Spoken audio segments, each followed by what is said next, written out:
Hello guys, welcome to தமிழர்ஸ். இன்றைக்கி நம்ம பார்க்க போகிறது Aadhaar verification to data entry. அதாவது சென்ட்ரல் கவர்மெண்ட் டேட்டா என்ட்ரி ஜாபை நம்ம வீட்டில் இருந்தபடியே பண்ணுறதுக்கான ஒரு அத்தாரிஃபிகேஷன் விட்டுருக்காங்க. அதாவது இந்த வெப்சைட் மூலிமா நம்ம போய் ஒர்க் பண்ணும்போது நமக்கு அதிக அளவில் சேலரி ஏர்ன் பண்ணலாம். ஒர்க்ஸ் என்னவோ சின்ன அளவில் தான் வரும். இது நம்ம எப்படி போய் பார்க்குறோம் அப்படின்றத பார்க்கலாம். ஃபஸ்ட்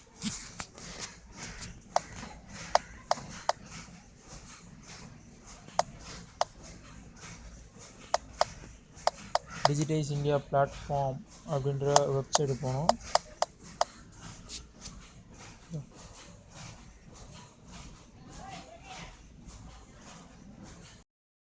ஃபஸ்ட் எடுத்தோன்னா கிளிக் பண்ணிக்கிறோம்.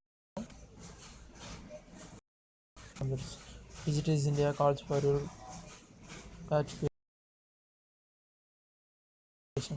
இருக்குது. அதில் எவ்வளோ கம்ப்ளீட் பண்ணியிருக்காங்க, எவ்வளோ கம்ப்ளீட் பண்ணல, எவ்வளோ அவைலபிள் இருக்குது பார்த்தீங்கன்னா 1,22,927 டேட்டாஸ் அவைலபிள் இருக்குது.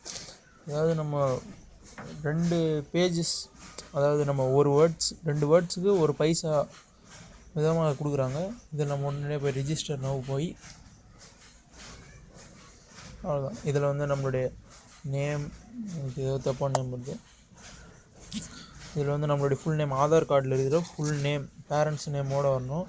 அப்புறம் ஆதார் கார்டில் இருக்கிற அதே date of birth, Aadhaar number கொடுத்துட்டு நம்ம கீழே இருந்த பாக்ஸை டிக் பண்ணிவிட்டு இதில் போய் வேலிட் ஆதார் கொடுத்து இங்கே கீழே வந்து வேலிட் ஆதார் கிளிக் பண்ணி அதுக்கு மேலே ஆதார் அத்தாரிஃபிகேஷன் சக்ஸஸ்ஃபுல் அப்படின்னு வந்ததுக்கப்புறம் தான் நம்ம இந்த கீழே user name, password, confirm password, email, mobile number கொடுத்துட்டோம்னா கீழே மொபைல் நம்பருக்கு ஒரு ஓடிபி சென்ட் ஆகும். அந்த நம்பர் நம்ம கீழே போட்டு ரிஜிஸ்டர் கொடுத்தா ரிஜிஸ்டர் ஓப்பன் ஆகிடும். ரிஜிஸ்டர் நம்ம கொடுத்துட்ட உடனே இங்கே கீழே ஆல்ரெடி கிளிக் டு சிங் இன் இந்த பேஜ் தானே ஓப்பன் ஆகிடும். ஓப்பன் பண்ணோடனே இந்த இடத்துல நம்ம கொடுத்த யூசர் நேம் இல்லை இமெயில் போட்டுட்டு நம்மளுடைய பாஸ்வேர்ட் போட்டு ரிமெம்பர் பி கொடுத்தா சேவ் ஆகிடும். அப்படி கொடுத்தீங்கன்னா உடனே ஓப்பன் ஆகிடும். அதுக்கப்புறமா நமக்கு ஒரு தனி கேபினெட் கொடுத்து எவ்வளோ டேட்டாஸ் பேக்கப் இருக்குது, அவைலபிள் எவ்வளோ டேட்டா இருக்குது, அதில் நம்ம எவ்வளோ கம்ப்ளீட் பண்ணிக்கிறோம். இதில் வந்து நிறைய கேள்வி இருக்கலாம். இதனுடைய அமௌண்ட்ஸ் நமக்கு எப்படி வந்து கிரெடிட்ஸ் ஆகும். நம்ம ஆதார் கார்டில் பேங்க் அக்கௌண்ட் எதனா ஒன்று சிங்கின் ஆகிருந்தால் அந்த பேங்க் அக்கௌண்ட்டுக்கு டைரெக்டாக அதனுடைய மணி வந்து போய் சேர்ந்துடும். இந்த மணி வந்து ஒரு மந்த்லி ஒன்ஸ் போய் சேரும். நீங்கள் ஒரு பேப்பர் டைப் பண்ணும்போதும் உங்களுக்கு அதனுடைய பாயிண்ட்ஸாக போய் சேரும். இந்த பாயிண்ட்ஸ் வந்து டாலர்ஸாக கன்வெர்ட் ஆகி நம்மளுடைய பேங்க் அக்கௌண்ட்டுக்கு மந்த்லி ஒன்ஸ் போய் ரீச் ஆகும். அதாவது நான் ஒரு 1 வீக் என்னுடைய சிஸ்டத்தில் யூஸ் பண்ணி கம்ப்ளீட் பண்ணியிருக்கேன். எனக்கு வந்து 1200 கிரெடிட் ஆகிக்குது 1 வீக்குக்கு. நீங்கள் வந்து ஒரு மந்த்லி ஒர்க் பண்ணிங்கன்னா அதிகமாக ஏர்ன் பண்ணலாம். 10,000 கிட்ட ஏர்ன் பண்ணலாம் ஒர்க் பண்ணிக்கிட்டே இருந்தால்.